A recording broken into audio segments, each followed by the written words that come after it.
All right. Am I able to afford $3,000 a month in rent while only making $4,000 after taxes?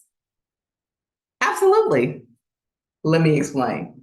So I moved to Atlanta at the end of 2022 from Fort Lauderdale because they were trying to increase my rent by $500 a month. Now in Fort Lauderdale, I was running a crash pad. For those of you who know me for my crash pad content, you know what a crash pad is. And for those of y'all who don't, go ahead and click on my crash pad masterclass folder so that way you can get a better understanding of what a crash pad is. But anywho, so as a flight attendant, like I stated before, like we don't make a lot of money. So I was trying to find other ways to make money. And I realized, a lot of flight attendants, they need housing, specifically in the Fort Lauderdale market. So long story short, I created a crash pad, had that for 3 years, and I was making additional income. However, I was renting that place, and they decided that, okay, COVID's over, so we're going to increase the rent by $500. That was a no for me. Now, towards the end of that year, I also was in the process of purchasing a home in Atlanta anyway. That experience, my home buying experience, was straight trash. I'll probably do another video about that, but it was straight trash. And I ended up not getting the place. And not only did I not get the place, I had to fight to get my money back, but I got that back as well. So I just threw that into my savings. Now, also during this time, I am pregnant. So I'm homeless and I'm in a newish city because I'm from here, but when I say here, I mean Atlanta. I'm from Atlanta, but I've been living my life in Florida for so long. Like now I'm a new Atlanta resident. I don't know what this lifestyle looks like. And I'm looking at these housing prices are trash. And then the rental prices were just as bad as the housing. So I did what most people do. I went back home. And I was there for a few months. I was like, nah, I can't do this. I cannot do this.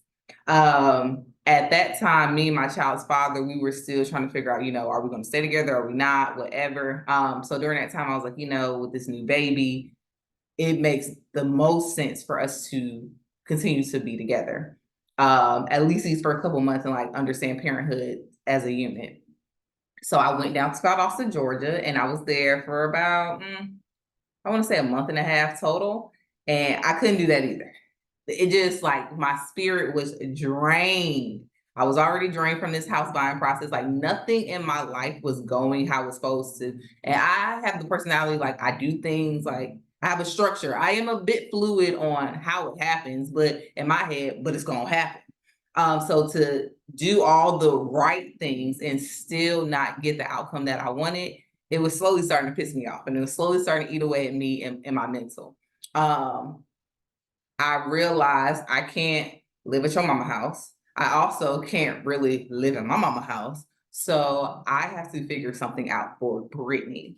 And I did just that. It did take roughly about a year to really smooth things out. And at the end of December 23, I got a place. Now I was looking at places and I was trying to stay within my budget. But if I stayed within my budget, solely for me, like I would be in the hood with me and my little nugget, and that wasn't happening. So I decided, okay, Brittany, it's time for you to humble yourself and get a roommate. I haven't had a roommate since college, so I didn't know like how that was going to work. So I just had to figure out what is the best course of action for me, and also how am I helping the person who I decide to become roommates with. So I know for me, I didn't want to have a roommate that didn't have children, only because like as Nugget grows, I don't really know like motherhood like that. Like, okay, I know she may be loud. I know we may be playing Barney or whatever on TV. Like, is that going to get annoying over time in the living room and stuff like that? So I just wanted someone who understood motherhood and also understood single motherhood, because I'm new to this too. So I went down the Rolodex to like all of my potential friends that I can actually live with and not kill. Because I figure our personalities got to be similar, so that way we can cohesively live together.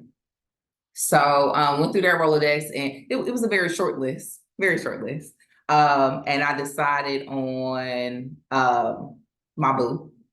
And I found this place. So the place is $3,000. And again, I make 4 after taxes, or I take home 4 every month. And so I'm just like, okay, but if we split the 3,000 in half, now we're looking at 1,500. Now, 1,500, that's what I would have been spending on the home that I was going to purchase. So I'm like, okay, it's right up my alley. And then I'm like, now I have utilities and stuff that will be split in half versus me having to come out of pocket for everything. So yeah, I found a place. It's in the heart of the city. I'm 15 minutes away from everything that matters to me. And I never was a city girl in my adult life. Like I've always lived in the suburbs or like off of the city, so that way I could drive to it and be cool. But actually being in the heart of the city and in the heart of Atlanta during one of the pivotal moments for like entrepreneurship and just being Black in Atlanta in your 30s, like I'm happy. I'm happy. So yeah.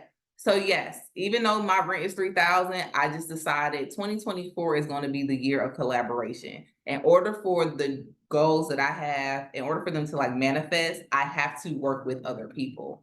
My journey of entrepreneurship is totally different than what it was in previous years because I now have a business partner. And I'll talk a bit more about that on the crash pad side of things.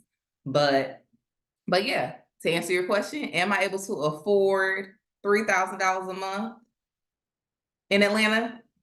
Absolutely. So I say all that to say, if you are looking to move to a different location, and say you have your crew, and everybody like, yeah, I'm tired of my small town, or I'm tired of this town, like we gotta do something new, something fresh, whatever. Y'all work together. Now make sure you are housing with a person who is financially sound. So, they got their money together. Or make sure you're the person that is financially sound, because there may be somebody in your crew who is thinking, dang, I want to take that leap and I want to do it with someone. Now they have the perfect person to do it with. I really think the reason why my girl decided to roommate with me is because financially I don't play. But if I was somebody who was tricking off my money month to month and I was in a whole bunch of debt, it would be a challenge to try to find somebody to work with me and for us to collaborate together to live together. So yeah, so if you're looking to get into a new city but you're looking at the prices on your own and you can't afford it yourself, get with your crew and figure out, hey, which one of you can make this happen? How can we make this happen together? 2024, the year collaboration. And can I afford my lifestyle in Atlanta? Housing wise, yes. Next week, I'll talk about this damn car.